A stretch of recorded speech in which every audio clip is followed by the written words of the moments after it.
राधे राधे। मैं और मेरे राधा रमन लाल चैनल पे आपका बहुत बहुत स्वागत है। कई बार हमारे जीवन में कुछ ऐसी परिस्थितियां आ जाती हैं, बहुत सारी ऐसी परेशानियां आ जाती हैं कि हम अंदर से टूटने लगते हैं। हमें कोई सहारा नहीं मिलता, हमारा कोई साथ नहीं देता। उस सिचुएशन में हम ना प्रभु को दोष देने लगते हैं कि प्रभु आप तो हमारी सुनते ही नहीं हो। इतने कष्ट हमारे जीवन में आ रहे हैं और आप क्या कर रहे हो। विश्वास कीजिए, हमारे ठाकुर जी कभी किसी के साथ गलत नहीं करते। कोई भी परिस्थिति अगर हमारे जीवन में कष्टदायी आई है तो वो निश्चित ही हमारा भला करने के लिए आई है। आज हमें ये बात समझ में नहीं आ रही है, लेकिन कल जरूर आएगी। बहुत छोटा सा आपको प्रसंग सुना रही हूँ, जिसे सुनकर आपके मन में विश्वास जरूर बढ़ेगा, ऐसी मुझे आशा है। एक गांव में एक गुरुजी और उनके शिष्य रहा करते थे। दोनों सज्जन महात्मा थे। गुरुजी के मन में विचार आया कि मुझे तीर्थ यात्रा करनी है। शिष्य ने उनका सहयोग किया और दोनों गुरु शिष्य पैदल तीर्थ यात्रा पर निकल पड़े। चूंकि वो पैदल यात्रा कर रहे थे तो बीच में बहुत सारे गांव पड़ते थे। संत महात्मा होने के नाते प्रत्येक गांव में उनका आदर सत्कार होता था और भोजन प्रसादी की व्यवस्था हो जाती थी। पर एक समय ऐसा आया कि चलते चलते वो बहुत दूर निकल आए और रास्ते में उन्हें कोई गांव नहीं मिला, कोई व्यक्ति नहीं मिला जो उन्हें भोजन प्रसादी की व्यवस्था करा सके। भूख प्यास से दोनों गुरु शिष्य बहुत बेहाल हो गए थे। रात्रि में चलते समय उन्हें एक बहुत बड़ी जमीन दिखी, जिस जमीन पर सिर्फ एक कुटिया बनी थी और उस कुटिया में रोशनी जगमगा रही थी। दोनों गुरु शिष्य चलते चलते उस कुटिया के पास पहुंचे। कुटिया का दरवाजा खटखटाया तो कुटिया में से एक सज्जन पुरुष बाहर आए, जिन्होंने साधु संतों को अपने द्वार पर देखकर उन्हें साष्टांग दंडवत प्रणाम किया और उन्हें आदर सत्कार के साथ अपनी कुटिया के भीतर लेकर आए, आसन दिया, जलपान कराया, भोजन प्रसादी करवाई। तो गुरुजी ने उन सज्जन पुरुष से एक सवाल पूछा, आश्चर्य भरा सवाल। गुरुजी ने पूछा कि मैं जब आया था तो मैंने देखा कि आपके पास इतनी बड़ी जमीन है, इतनी बड़ी जमीन पर सिर्फ आपकी एक कुटिया बनी है, आसपास कोई घर मकान नहीं है और ये खेत भी बंजर पड़े हुए हैं, ऐसा क्यों? तो उन सज्जन पुरुष ने बड़ा सुंदर जवाब दिया कि महाराज, मैं, मेरी धर्म पत्नी और मेरा पुत्र, हम तीन व्यक्ति ही हैं घर में और हमारे पास एक भैंस है जो पर्याप्त दूध देती है, जिसका कुछ दूध मैं बाजार में जाकर बेच आता हूँ, जिससे थोड़े धन की व्यवस्था हो जाती है और कुछ दूध हमारे स्वयं के प्रयोग के लिए हो जाता है। मैं ज्यादा मेहनत करना पसंद नहीं करता। आप दूर दूर तक जितनी ये जमीन देख रहे हैं, ये जमीन मेरी ही है और मैं इस पर किसानी नहीं करता क्योंकि मुझे मेहनत करना पसंद नहीं है। गुरुजी कुछ नहीं बोले।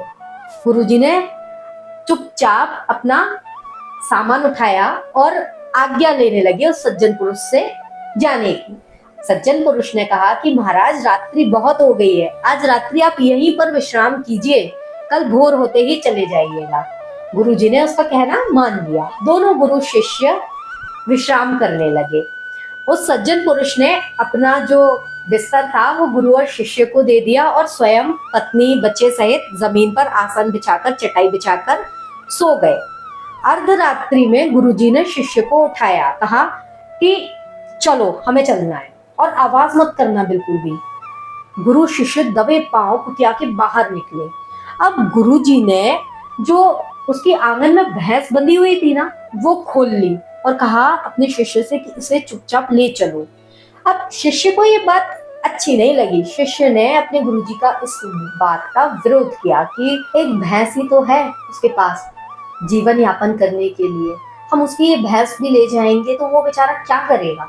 गुरुजी ने कहा, इस भैंस की उससे ज्यादा हमारे आश्रम पे जरूरत है, इस भैंस को हमारे आश्रम पर ले चलो। गुरु शिष्य उस भैंस को चुपचाप आश्रम पर ले गए। कुछ समय बीता और अब वो शिष्य थे ना, वो बड़े संत महात्मा हो गए थे, बहुत भजनानंदी थे, बहुत सत्संग किया करते थे, भजन कीर्तन किया करते थे। लेकिन उनके मन में एक आत्मग्लानि थी कि उस दिन उस किसान को धोखा दिया अपने गुरुजी के साथ मिलकर। मन में बहुत पीड़ा हो रही थी। सोचा कि एक बार उस सज्जन व्यक्ति के पास जाकर माफी मांगनी चाहिए, वरना ये आत्मग्लानि हमेशा मेरे मन पर बोझ बनी रहेगी। निश्चय करने के बाद वो शिष्य जो थे उस व्यक्ति से मिलने के लिए उसके गांव गए। गांव जाकर उन्होंने जो नजारा देखा तो हैरान रह गए। जो बंजर खेत पड़े हुए थे, उन बंजर खेत की जगह बढ़िया फसल लहलहा रही थी, और जो छोटी सी कुटिया बनी हुई थी उसकी जगह महल बना हुआ था। उन्होंने सोचा कि हो सकता है उस घटना के बाद वो व्यक्ति टूट गया हो, उसने अपनी जमीन बेच दी हो, वो यहाँ से चला गया हो, पर फिर भी एक बार देख लेता हूँ, कोशिश कर लेता हूँ।